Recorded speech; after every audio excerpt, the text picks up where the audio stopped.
Paz do Senhor, irmãos! Amém. Amém? Que bom podermos celebrarmos a nossa fé, celebrarmos o nosso Deus juntos. Eu sei que vocês estão estranhando, apesar de eu ser filho do senhor Amarildo Santiago, eu não sou parente do irmão Santiago, não, o outro Santiago não. E vocês vão entender por que eu estou usando esse chapéu de peão. Abra sua Bíblia, por favor, no Evangelho de Lucas, no capítulo de Achados e Perdidos. Nós vamos ler a partir do versículo 11. Evangelho de Lucas, capítulo de Achados e Perdidos, que é o capítulo 15. Na verdade, é Perdidos e Achados, né? Tem a história da ovelha perdida, da dracma perdida e do filho perdido. Evangelho de Lucas, capítulo 15, a partir do versículo 11. A palavra de Deus diz assim: Continuou, certo homem tinha 2 filhos. O mais moço deles disse ao pai: Pai, dá-me a parte dos bens que me cabe. E ele lhes repartiu os haveres. Passado não muitos dias, o filho mais moço, ajuntando tudo o que era seu, partiu para uma terra distante e lá dissipou todos os seus bens, vivendo dissolutamente. Eu vou pedir ao Santo Rodrigo, homem de Deus, para me dar um retorno de Jeová aqui. Eu não estou me ouvindo bem. Aumenta o meu retorno, meu irmão. Obrigado. O tema da mensagem é No dia que eu saí de casa. Vocês já ouviram? Tem um hino assim, não tem? No dia que eu saí de casa. Eu acho que é um hino. Não é hino, não. Eu estou fazendo alusão a um filme do cinema nacional. Quem convive comigo sabe que eu sou apaixonado por cinema. Filme fantástico. 2 Filhos de Francisco. Que conta a história de uma dupla brasileira que mostra sua trajetória, e quando criança eles cantavam essa música, uma música belíssima, por sinal.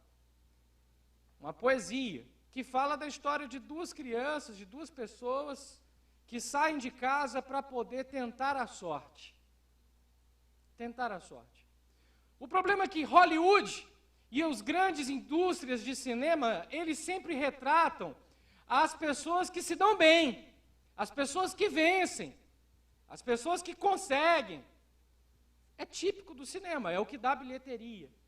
O que Hollywood e as grandes indústrias não se preocupam, irmão Davi, é de mostrar as desgraças e as tragédias de quem sai de casa à torta e direita.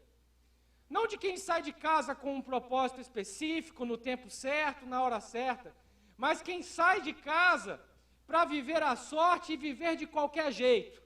Abandona os valores, abandona os princípios, abandona a trajetória e a história da sua própria família, abandona os melhores costumes e vive a vida à la vontade, vive a vida de qualquer jeito, vive a vida de maneira dissoluta. No dia que eu saí de casa. Provavelmente você já deve conhecer esse texto. Eu conheço esse texto desde menino, desde pequenino, e é um dos textos que mais me choca, porque é difícil compreender. Nós hoje que vivemos em um estilo de vida tão materialista, é difícil compreender, se não na ótica de pai e de mãe, como é que a vida desse moço tem uma reviravolta. Porque primeiro ele convive com seu pai, seu irmão, a sua mãe, a Bíblia não cita o nome dela, não cita nem que ela existe, afinal de contas é uma parábola. Aí ele fica insatisfeito com a vida dentro de casa, e ele quer ir para a rua. Só que ele não vai para a rua de primeira, ele planeja, ele cria um plano. Primeiro ele quer ter os seus bens. E aí a história conta, Jesus na sua parábola conta, que ele convence o seu pai da sua herança. No livro de Provérbios diz que se você tem uma herança antes do seu tempo, essa herança é maldita. E isso não está escrito só no livro de Provérbios. Várias comunidades, várias outras entidades religiosas também têm isso em comum.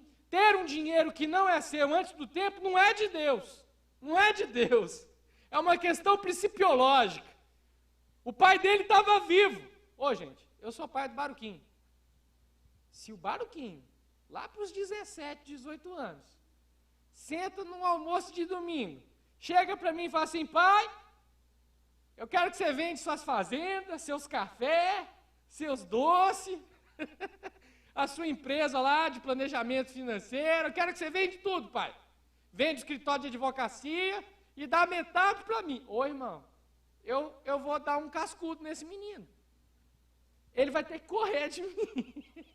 Eu sei, você está doido? Você quer matar seu pai? Você quer pegar uma herança antes de eu morrer? O que você tem na cabeça? E esse pai dá. Esse pai dá o pai da história dá para o seu filho a parte que era dele, que na verdade não era dele. Olha só. E aí, esse pai vê o seu filho indo embora. Porque primeiro o filho convence o pai de que lhe deveria lhe dar herança, e depois ele se despede do pai: ó, estou indo embora, estou indo viver a minha vida. E vai viver a vida. Provavelmente ele tenha cantado uma música mais ou menos assim: no dia que eu saí de casa. E foi viver a vida dele. E aí ele vive a vida dele, gasta todos os bens que ele tinha, vive de maneira dissoluta. Eu tenho aprendido muito sobre finanças, algo que sempre foi um desafio na minha vida. Porque eu sempre tive muita facilidade em ganhar, mas eu sempre perdi com muita facilidade também. Ganhei com muita facilidade e perdi com facilidade. E aí eu tenho feito cursos, eu tenho aprendido sobre finanças, e é interessante quando você começa a estudar sobre economia comportamental, que a maioria das pessoas que ganham, por exemplo, dinheiro na loteria, pastor, os caras ganham milhões, eles voltam ao estado anterior. Olha que coisa, né? Imagina se Deus revelasse aqui agora para que o pastor Cláudio transferisse 400 mil pelo PicPay para você. Aleluia! Glória a Deus! O problema é que 400 mil transferido pelo PicPay, para quem não sabe usar, é uma tragédia. É uma tragédia. Vai levar a pessoa, às vezes, se a pessoa não sabe lidar com o dinheiro, ela se desvia dos caminhos do Senhor, faz o que não deve, gasta de maneira com coisas fúteis, não reinveste o dinheiro. Dinheiro tem que ser ganho com trabalho, com suor, com os estudos. Dinheiro tem que vir do Senhor. Dinheiro que não vem do jeito certo não é bênção nas nossas vidas. E aí esse menino gasta tudo que tem, e quando ele está na miséria, está lá cuidando de porcos, coisa que para quem é judeu é um absurdo. E aí ele lembra que os trabalhadores do seu pai tinham muito mais do que ele naquele momento. Ele deseja comer a comida que os porcos comiam. E aí ele: levantar-me-ei e vou me encontrar com meu pai. E aí ele volta para casa, cheio de medo, chega para o seu pai e fala: papai, eu pensei que eu era fazendeiro, pai, mas eu tenho que tirar o meu chapéu, eu não sou nada, eu não sei nada, eu nunca devia ter saído daqui, me trata como um dos seus empregados, papai.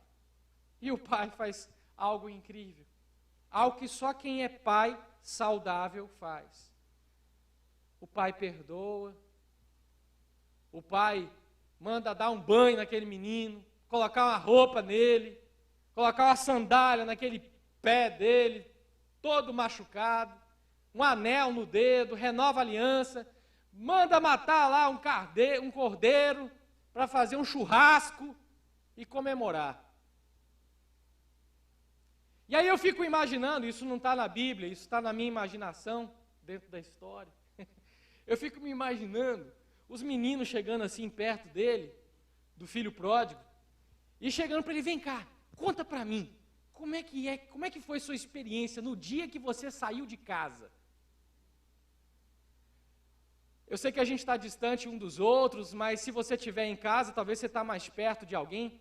Pergunta para a pessoa que está perto de você, mesmo que distante, pergunta igual eu vou perguntar para o Davi aqui. Vem cá, Davi, no dia que você saiu de casa, o que aconteceu com você? Pergunta para a pessoa que está perto de você. No dia que você saiu de casa, o que aconteceu? Ei, olha para cá. E aí eu fico imaginando. A primeira coisa que esse menino disse é, no dia que eu saí de casa, eu fui em busca do prazer. Eu fui em busca do prazer e eu não consegui me satisfazer. Uma das maiores estratégias do adversário é usar a busca pelo prazer, que é natural do organismo humano, da nossa natureza humana, é usar a busca pelo prazer de maneira distorcida, fazer a gente querer o satisfazer de maneira desenfreada, a ponto de nós atropelarmos todos os princípios e valores que Deus tem para nós. Olha o que aconteceu com Adão e Eva. A busca pelo prazer. O prazer da curiosidade sendo saciada. O prazer pela vingança de Caim e Abel. O prazer pelo sabor do pecado de Davi e Betseba. O prazer da sedução de experimentar uma mulher que não é do arraial que Sansão viveu. E nessa busca pelo prazer, homens e mulheres caem. Eu e você caímos. Irmão Juan, eu? Nós, irmãos.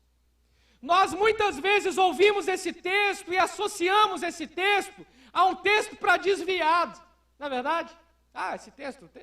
O texto do filho pródigo é um texto para desviado? Eu não sou um desviado, eu sou um santo crente do Senhor, afinal de contas, eu venho na tarde da bênção. Quem é que para a tarde para orar? Eu paro a tarde para orar.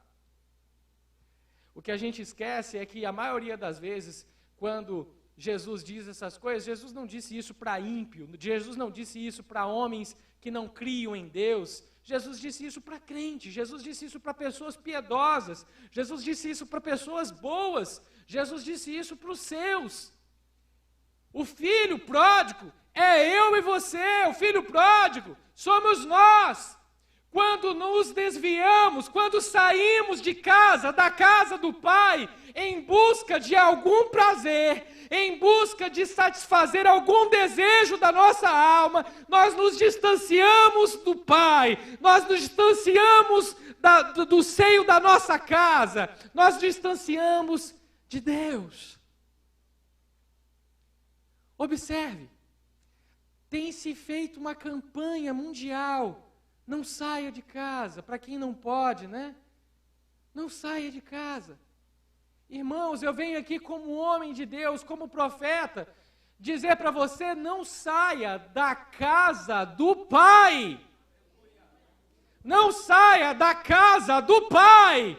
Porque pior do que o coronavírus é o corona pecado, pior do que o coronavírus é o corona escuridão, o corona trevas, o corona perdição, o corona imoralidade, pior do que o coronavírus, pior do que essa pandemia, pior do que a corrupção no Brasil, é você ficar distante do Pai.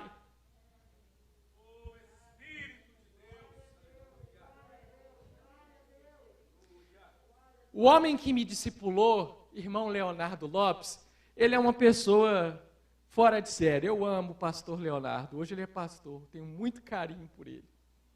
Se eu prego às vezes de maneira nada convencional, a culpa é dele, foi ele que me ensinou a pregar assim.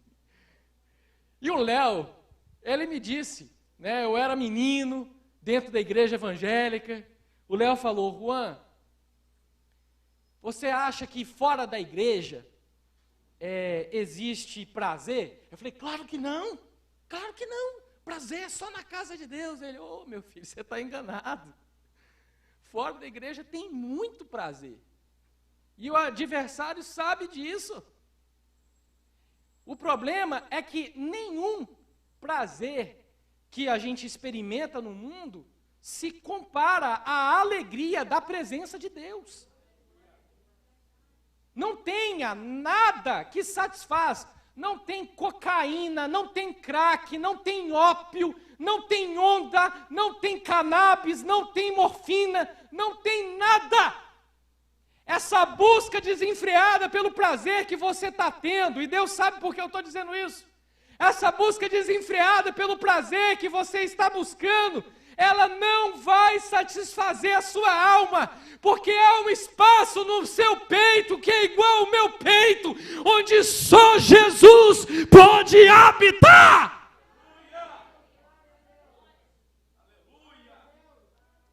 E eu fico imaginando aquele filho pródigo, com roupa nova, anel no dedo, bem limpo, cheiroso, contando para os meninos: no dia que eu saí de casa, eu fui em busca do prazer.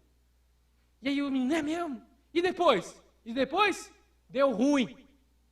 Olha para a pessoa que está perto de você e fala assim: irmão, cuidado que pode dar ruim. Pode dar ruim, né, Davi? Pode dar muito ruim. Olha Davi. Às vezes a gente olha para o pecado, a gente olha para uma experiência e a gente esquece de ver todo o contexto da trajetória e da consequência dele. Por exemplo, Davi teve um grande pecado por conta das consequências, né? Que foi a experiência de adultério. Ele já casado, desejou uma mulher já casada, matou o marido da mulher. Gente, quanta consequência Davi viveu por conta dessa tragédia. Primeiro que o filho que teve com a mulher faleceu. Depois, um dos seus filhos quis usurpar o seu trono, acabou sendo decapitado. Houve incesto dentro da sua própria casa. Foi tragédia em cima de tragédia. Salomão tinha desvio de caráter no que tratava a sua sexualidade. Seríssimo. Se não fosse isso, ele não teria tido tantas concubinas e esposas. O que faz de um homem, mesmo muito rico e milionário, querer ter tantas mulheres, querer satisfazer um buraco, um vazio dentro do seu coração, que ele não conseguia? E prova disso é que ele escreve, depois em seu último livro, o livro de Eclesiastes, que tudo que ele viveu foi vaidade, foi perda de tempo. Viver fora de casa, e quando eu digo viver fora de casa, viver fora da casa de Deus, viver fora da comunhão de Deus, é perca de tempo, é perda de tempo, é vaidade. É bendito que Deus separou prazeres para nós, como o prazer do sexo, como o prazer do casamento, como o prazer de constituir uma família, como o prazer do trabalho bem remunerado. Mas escute, buscar esses prazeres de maneira desenfreada, do jeito errado, é ser como o filho pródigo, é ir em direção à comida de porco. É ir em direção ao chiqueiro, em se alimentar. E aí, para aqueles que estudam libertação espiritual, sabe que o bacon tem um símbolo bem sinistro, né? O bacon é demônio. O porco, na Bíblia, para quem estuda libertação espiritual, sabe que são demônios. Como disse Pedro, não me lembro se foi Pedro ou se foi João, me falhou agora, é uma das epístolas lá em Apocalipse. É voltar para o vômito igual o cão que lambe o seu próprio vômito. Que estilo de vida eu e você queremos viver?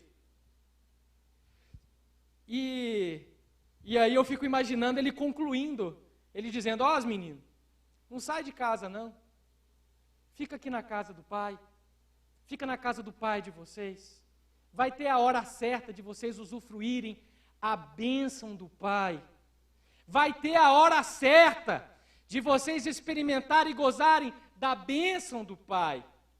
E aí eu fico imaginando no meio desse diálogo, e aí isso está escrito na Bíblia, que o irmão mais velho foi chiar. Assim: ô pai, por que você está fazendo um churrasco para esse rebelde aqui? E para mim não tem nada. E aí, o pai dá uma nele, com carinho, claro, né? Porque é pai. Assim, olha só, por que você está reclamando? Tudo que eu tenho é seu. Diga comigo. Tudo que Deus tem é meu.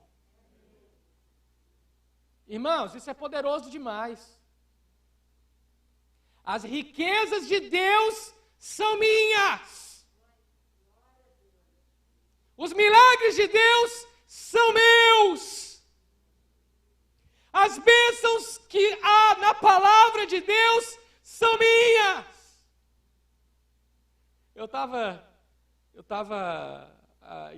O pastor estava fazendo o ato profético de jogar o óleo nas nossas mãos. E dentro da minha cabeça eu falei assim, Senhor, eu estou com saudade daquela época que os irmãos colocavam a mão na cabeça da gente e até apertava assim, apertava-se a testa da gente. Agora não pode ficar mais colocando a mão, Jesus, não gosto disso não, eu gosto de que põe a mão, que aperta, joga para cima, seja abençoado, e mela o cabelo da gente de óleo todinho. E aí o Espírito Santo foi e falou comigo, falou assim, ó filho, faça igual aquele centurião, que só segundo a palavra de Jesus, ele teve convicção de que o seu servo seria curado. Nós precisamos deixar de ser crentes como filho pródigo, e às vezes crentes como filho mais velho, e passarmos a se tornarmos crentes maduros no Senhor. Quando eu pedi ao Senhor a bênção, irmãos, não falta coisa para eu pedir para Deus, mas eu tenho pedido ao Senhor, Senhor, me ensina a ser maduro na fé. Me ensina a ter maturidade na fé, porque quem tem maturidade não troca o santo pelo profano.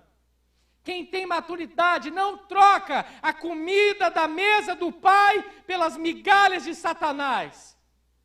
Quem tem maturidade espiritual não vai ficar esbanjando vaidade, dizendo no dia que eu sair de casa e tentar a sorte a qualquer jeito, longe de Deus.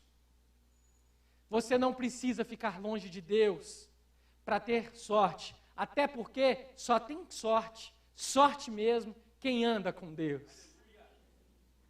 Tem uma música antiga que diz isso, porque andar com Deus é viver de fé em fé, é ver o céu se abrir e o impossível acontecer. Sim, andar com Deus é viver em comunhão. Andar com Deus é viver de milagre em milagre. Andar com Deus é gozar e experimentar do melhor da mesa do Pai. Irmãos, eu gosto da comida que a minha esposa faz. Inclusive, tenho que parabenizar a Luana, que ultimamente ela está fazendo umas coisas muito boas. Está se esforçando. Graças a Deus, ao YouTube. Mas não tem nada melhor do que comida de mãe. Quando eu vou para a casa de minha mãe, e aí pode ser a coisa mais simples, pode ser um ovo, tomate, um arroz, ela sabe que eu gosto de uma cebolinha verde, ela corta a cebolinha assim, joga por cima, que é saborosíssimo para mim. Comer na nossa casa, na casa da nossa família, na casa dos nossos pais é sempre melhor, pelo menos em um ambiente saudável, né? Assim é nós estarmos e comermos na mesa de Deus. Na mesa de Deus, quem nos serve é Ele. Você tem noção do que é ser servido pelo Senhor? Tem noção do que é ser cuidado por Deus? Não tem? Então eu vou te lembrar. Olha o que Deus tem feito com você e por você nessa pandemia. Olha onde você está. Quem conhece a irmã Normi sabe o milagre que Deus fez ela viver. Irmãos, em plena pandemia, eu abri uma empresa, fiz parceria com um escritório grande pra caramba. O meu chefe agora são sócios, né? São 4 sócios. O meu chefe teve que sair da empresa porque foi selecionado pelo Bolsonaro para ser presidente do Tesouro Nacional. Eu falei, meu Deus, olha onde Deus me colocou. Inclusive, eu estava, hoje de manhã, eu estava junto com uns amigos, eu estava lembrando Davi. Davi foi um dos primeiros a comprar o doce da minha empresa. Eu tenho uma empresa de atacado, pequenininha, né? E tem uma outra empresa que eu trabalho. Tudo em plena pandemia, não teve um dia que eu fiquei sem trabalhar. Não teve um dia que eu não deixei de trazer recurso para minha casa, para minha família. E todo mundo mandando gente embora, pessoas perdendo emprego. E vocês acham que isso é mérito meu? Não é não, irmão. Tem o meu esforço? Tem, mas isso é mérito de Deus. É milagre de Deus. Milagre de Deus. Isso é o Senhor colocando na mesa. Irmãos, eu tenho um carro velho. Eu tenho um carrinho velho. Esse carrinho, eu não faço a manutenção do jeito que tinha que fazer. Mas o carro não quebra. Eu não sei o que Deus faz com aquele carro, que a gasolina dura mais. E eu falo assim, nossa, a gasolina, Senhor, está tão cara. E eu, quando termino o mês, eu não abasteci o carro ainda. E olha que eu rodo, hein? Eu vou para Vitória, eu vou para Cariacica, e o carro não é econômico. Mas Deus faz alguma coisa naquele tanque lá, naquele motor, que eu só estou colocando óleo e gasolina e está dando certo. É a graça de Deus nas pequenas coisas. Eu tenho um filho de 2 anos. Meu filho ficou internado nos 6 primeiros meses de vida dele. Ele teve um problema sério de respiração. O Baruque ficou 3 meses internado no hospital infantil. Problema seríssimo respiratório. O Baruque fez o tratamento. Desde então, eu nunca levei Baruque no hospital. Isso depois dos 6 meses, 1 ano e 6 meses, só de bênção. 1 ano e 6 meses, que o Baruque nem remédio toma. Eu dou couve eu ia até falar de um jeito bem informal. Eu dou couve para o guri não reclama. Isso é bênção demais, ele come. E ainda fala, tem mais, pai? Tem mais? Isso é bênção de Deus. É bênção de Deus. Então Deus está o tempo inteiro servindo a gente.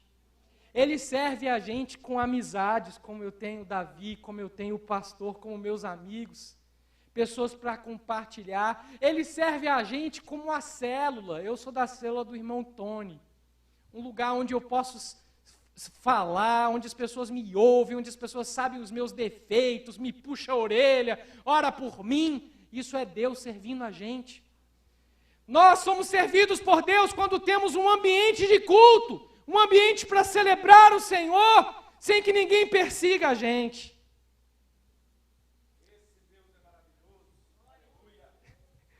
Irmão, na roça, minha família é da roça. Meu avô é produtor rural. Quando a gente tira o chapéu, é um sinal de respeito. A gente precisa tirar o nosso chapéu hoje. Tirar o chapéu do orgulho e falar, Jesus, de vez em quando, ou de vez em sempre, eu estou sendo esse filho pródigo. E eu não quero mais sair de casa. Eu quero ficar na casa do Pai. Vamos ficar de pé e vamos orar e pedir isso ao Senhor, para que a gente não saia da casa do Pai?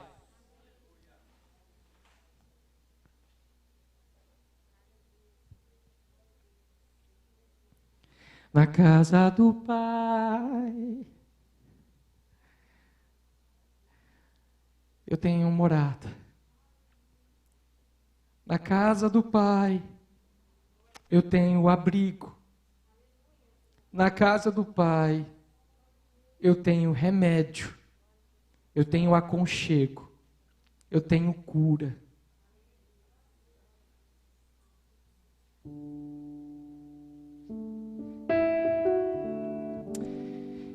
Senhor Jesus, eu quero engrandecer a Ti, porque na Tua casa, eu já tenho tudo o que eu preciso.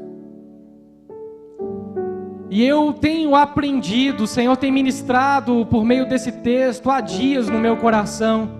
Eu tenho entendido que há restauração na Tua casa. Há restauração na Tua casa. Obrigado, Senhor. Obrigado, Pai. Obrigado, porque eu tenho um lugar para voltar. Eu tenho um lugar para voltar, para me sentar na mesa, para eu tomar banho, para eu me vestir, para eu me comer. Obrigado, Pai, porque eu tenho um colo. Oh, papai. Oh, papai. Obrigado, Senhor. Obrigado, Deus. Obrigado porque eu tomo a decisão, junto com o Teu povo, junto com a Tua igreja, de não sair da casa do Pai. Custe o que custar, a bênção que eu procuro, o prazer que eu procuro, a inquietação da minha alma, eu encontrarei as respostas aqui. E no Teu tempo, eu hei de sair sim, mas não da casa do Pai. Eu hei de sair da imaturidade para a maturidade, da infantilidade para uma vida adulta na fé, para um caminho de libertação, de conhecimento, de vida com Deus. Na casa do Pai eu quero habitar, em nome de Jesus, em nome de Jesus. Deus vos abençoe.